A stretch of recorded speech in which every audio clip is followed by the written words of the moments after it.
Hello दोस्तों, आज हम इस वीडियो में बात करेंगे नेवी एसएससी जो रिक्रूटमेंट 2024 जून कोर्स के लिए होना है उसके बारे में।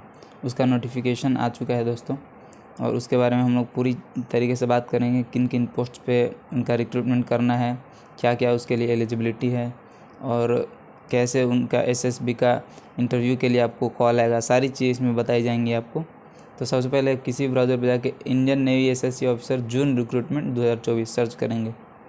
ठीक है, तो जो फर्स्ट लिंक आएगा, जो ज्वाइन इंडियन नेवी का जो लिंक है, उस पर जो करंट इवेंट्स का होगा उस पर क्लिक करना है।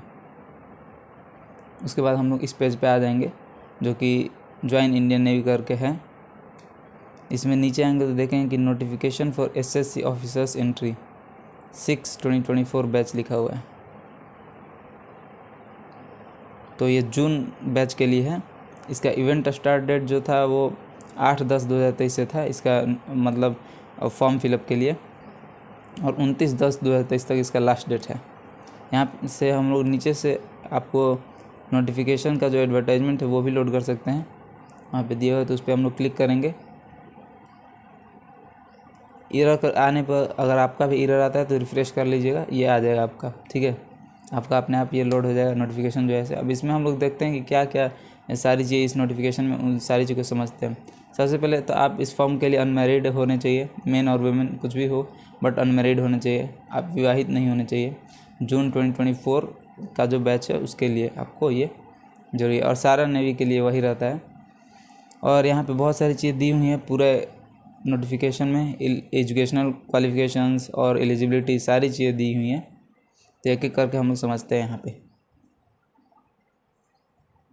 सबसे पहले बीई बीटेक मतलब इसका जो है ज़रूर है एलिजिबिलिटी के लिए, और फिर एमएससी और फिर एमबीए, ये सारी चीज़ें सिर्फ मतलब ये 12th पर नहीं है। ठीक है, इसमें आपको ग्रेजुएशन का डिग्री ही चाहिए, और फिर अगर आपने बीएससी किया है तो एमएससी का भी डिग्री साथ में चाहिए। ठीक है, तो यहाँ देखिए सारी चीज़ें लिखी हुई हैं।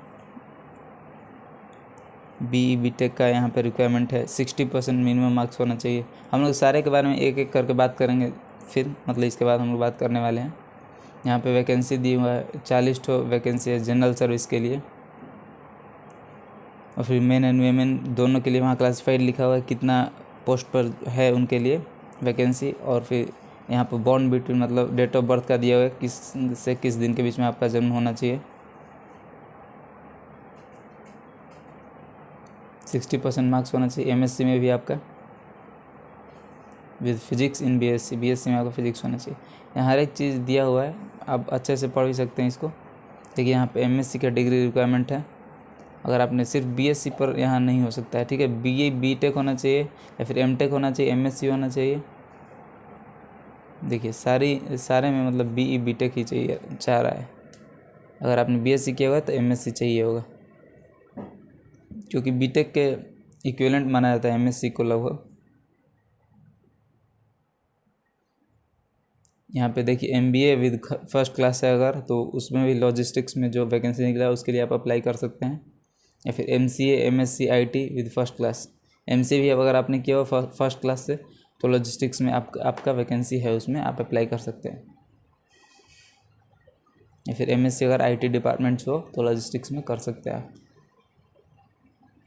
जनरल सर्विस के लिए देखिए 40 वैकेंसी आए हुए हैं। एयर ट्रैफिक कंट्रोलर जो कि एटीसी का है उसमें 8 है, और नेवल एयर ऑपरेशंस ऑफिसर के लिए 18 और पायलट के लिए 20।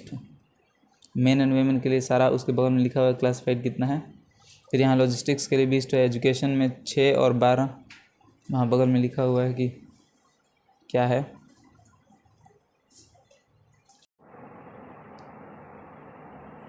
यहाँ पे जेंडर सारे वैकेंसीज़ के लिए दिया हुआ है, मेन एंड वेमेन के लिए यहाँ पे क्लासीफाई पूरा किया हुआ है, आप देख सकते हैं। आगे फिर bond between bond dates inclusive, मतलब अगर ये जो डेट्स दिया हो 1 जनवरी 2005 जैसे दिया हुआ है, तो इस डेट पे भी अगर आपका जन्म हुआ है तो वो भी इंक्लूड रहेगा, वो भर सकते हैं आप। ठीक है, इंक्लूसिव का मतलब वही होता है।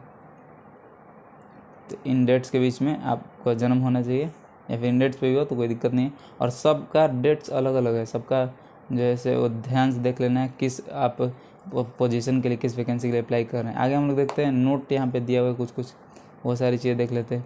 एनसीसी कैंडिडेट्स के लिए अलग से दी हुई हैं कि अगर सी सर्टिफिकेट है आपके पास तो 5% इन कट ऑफ मार्क्स आपको रिलैक्सेशन दिया जाएगा।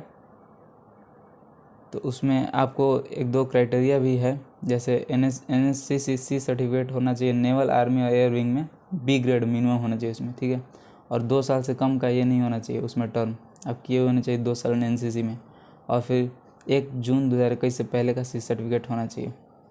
फिर यहाँ पे एप्लीकेशन कौन कौन कर सकते उनके बारे में दिया हुआ है। Graduation, post graduation with in final year minimum 60% marks in aggregate और इक्विवेलेंट CGPA। फिर मेडिकल स्टैंडर्ड्स यहाँ पे आप देख सकते हैं, इनके ऑफिशियल साइट पे जाके ज्वाइन इंडियन आर्मी navy.gov.in पे, उसमें पूरा अच्छे तरीके से बताया हुआ है। फिर इसमें 10 साल का होता है, आपको जो है कमीशन 10 साल का होता है, आगे एक्सटेंड भी किया जाता है 4 साल के लिए। शॉर्ट लिस्टिंग ऑफ एप्लीकेशन के बारे में बताया कैसे उसको किया जाए, ये आपके मार्क्स के बेसिस पे किया जाएगा, ठीक है। जो आप फाइनल ईयर में किए होंगे या फिर जो फाइनल ईयर में नहीं हो तो उनके पहले वाले ईयर का जो है मार्क्स लिया जाएगा। यहाँ पे सारी चीज़ें लिखी हुई हैं, B.Tech के लिए कैसे कैसे होंगी, पोस्ट ग्रेजुएट डिग्री के लिए कैसे होगा। और जो भी आप ईमेल और नंबर देंगे तो उसको बार बार चेक करते रहना है, periodically you have to check कि भाई कोई मैसेज नहीं आया हुआ है नेवी की तरफ से। शॉर्ट लिस्ट किया गया है तो आपको उसी पे बताया जाएगा। फिर आपको अगर SSB इंटरव्यू के लिए बुलाया जाता है तो उसका आपको फेयर दिया जाता है, जो प्राइस होता है ऐसे टायर 3 के लिए जो सीट होता है रेलवे में, उसके लिए आपको पैसा दिया जाता है।